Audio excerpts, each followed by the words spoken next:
Hi guys, it's JB here with your weekly energy update. We are talking about the week of the 15th to the 21st of March 2021, and I've got some really cool things to share with you.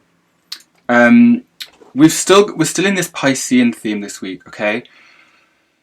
So from today the 15th, we've got Mercury joining in on this action in Pisces. So we've got the Sun, Venus, and Neptune all swimming along in Pisces.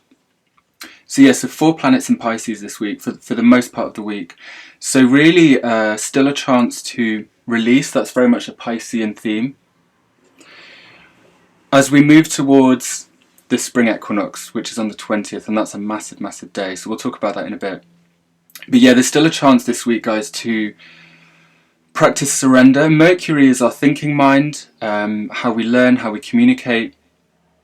I was thinking that one good thing we can do with Mercury in Pisces is something I've been doing recently.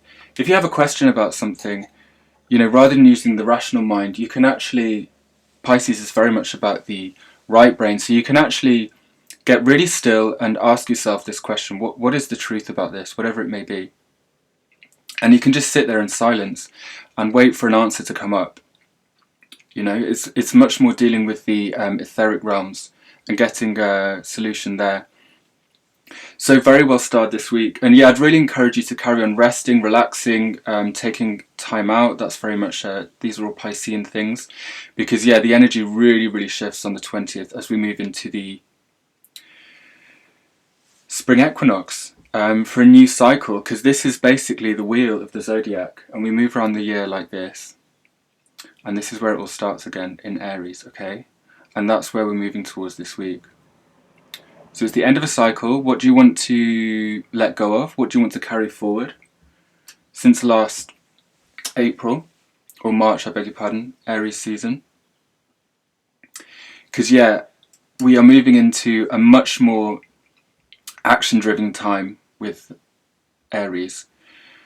On the 20th, as I said, the Sun moves into Aries, which is the spring equinox.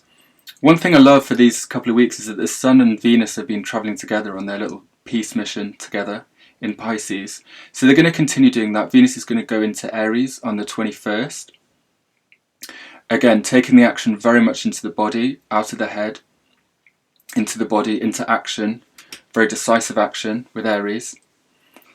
And let's go ahead and dive into that day, because it's pretty massive actually. Do you remember a few weeks ago we were talking about the nodal axis?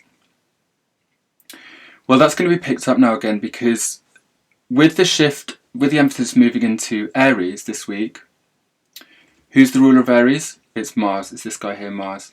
And on that day, there's a cute little conjunction here between Mars, the Moon, and the North Node. Okay, so if Aries is where we assert ourselves, Aries has got a real warrior vibe. It's very self-initiated. It's a fire sign. So it's full of passion, and it wants to go on a mission. Thing is, it needs to be the right kind of mission, so make sure it's a spiritual mission. But what's going to happen here is that because the action with the Sun and Venus are moving into Aries, okay, whatever's going on with Mars is going to kind of qualify that energy, if that makes sense. And what's happening on that day is Mars, as I said, he's meeting up with the Moon here. Now the Moon is our subconscious, it's the very cells in our body. When the Moon and Mars have joined together, it's a very passionate, it's a potentially very impulsive energy. And really where you're going to be driving, where you're going to be acting from, which is the Mars, is going to be coming from probably the subconscious, or it could be from the body, right? It could be things that you've stored up. The Moon is a very somatic energy, so things that you've stored up in the cells which perhaps haven't come to consciousness yet. There's a real sense of eruption on this day. It's almost like what is it when you lance a boil, Mars is like a dagger, and the Moon would be the ball. It's like something's been bubbling up underneath the surface, okay? Bear in mind that Mars heats up whatever he touches.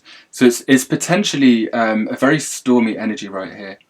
And And what I love is that it's on the North Node. Now remember we were talking about this the other week. The South Node is the past, it's things we're invited to let go of, and the North Node is our future. It's what our soul has come here to incarnate. You might get growing pains with the North Node, okay, because it's unfamiliar territory. But that's how it works. And I really love this because the day that the energy goes into Aries, we've got all this action, including the ruler of Aries, which is Mars, right on this North Node. So collectively, it's telling us, you know, where do we want to be putting our action? Where do we want to be putting our attention? What do we stand for? So quite an explosive energy on that day. But there's a couple of things that are really supporting it. One of which is this trine here from Saturn up here in Aquarius, trining in on Mars. Saturn's a great guy to have on your side because he provides longevity, discipline, structure, and endurance. Okay, so he's actually, not only is he trining this Mars action going on here, but he's also, obviously the nodes are involved there, and he's sextiling the South Node as well. So anything that we're dealing with that's to do with letting go of the past and meeting the future in a wholesome way, in a way that's very collectively focused, okay, with this air energy here. Aquarian is a very collectively focused energy. So any new ideas, that's Gemini, with that humanitarian theme, very well supported here. They're probably going to be explosive in nature with this Mars moon, but what I love is that it's very much focused in the right direction, okay, which is this North Node. So yeah, there seems to be this combination of water and fire this week as we move into this energy. But yeah, please just spend this week until the 20th. You can still surrender, you can still go deep, you can still rest, you can still retreat in nature, all that stuff we were talking about the other week. Okay? Because it feels like we're coming into a new era with this equinox, so just get ready for it energetically. Make sure you're grounded, make sure you're rested. Water as well, that's another Piscean thing, isn't it? Water. Drink loads of water. Okay guys, let's pull some cards in this, see what Spirit's got to tell us.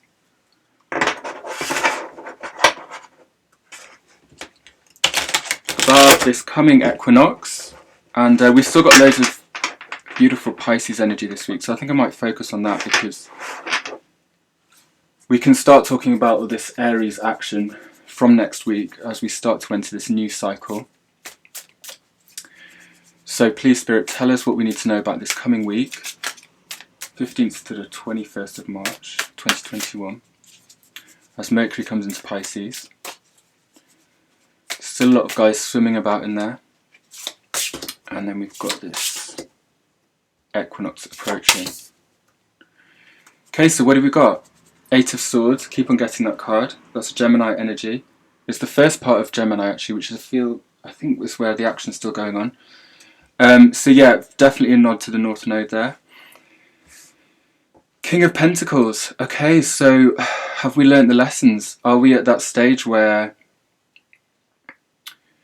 I feel this is actually talking about Uranus and Taurus as well, because Taurus is very much about our material stability.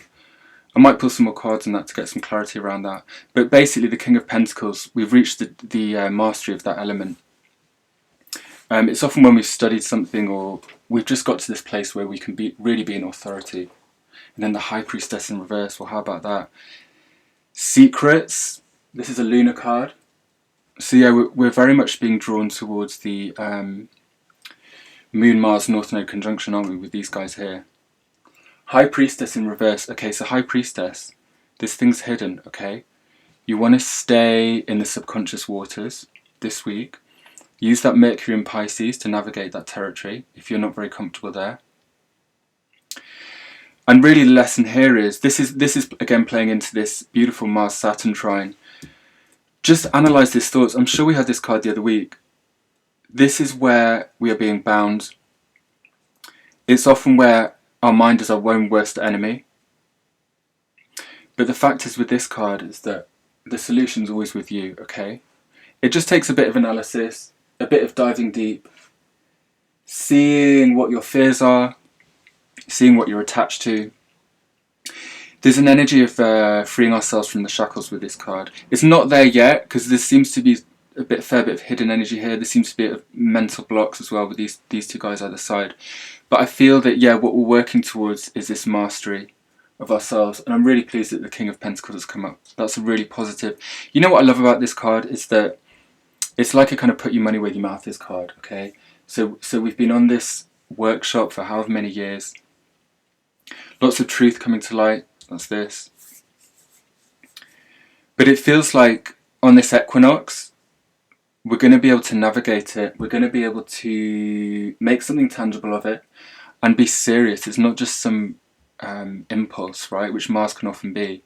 This is pointing me towards that Saturn trine into there. That there's something tangible, durable, and solid that can really be made from this. Okay. So yeah, the main theme here is thought forms. We've had this for the past couple of weeks, actually. This theme. Be aware of secrets that might come out. That's the High Priestess.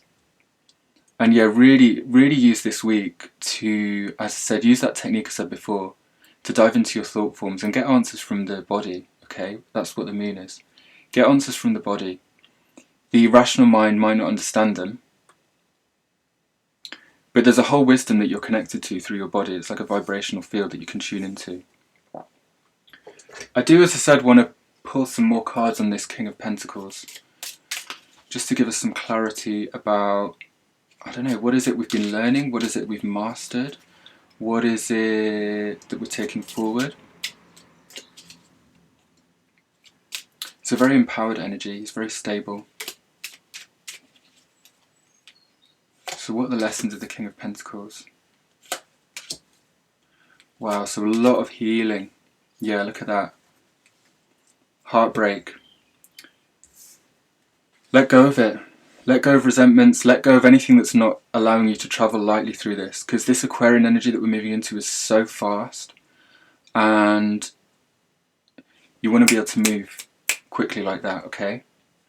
So this kind of disappointment, these are very emotional energies about resentment, about the past, about things you're hanging on to.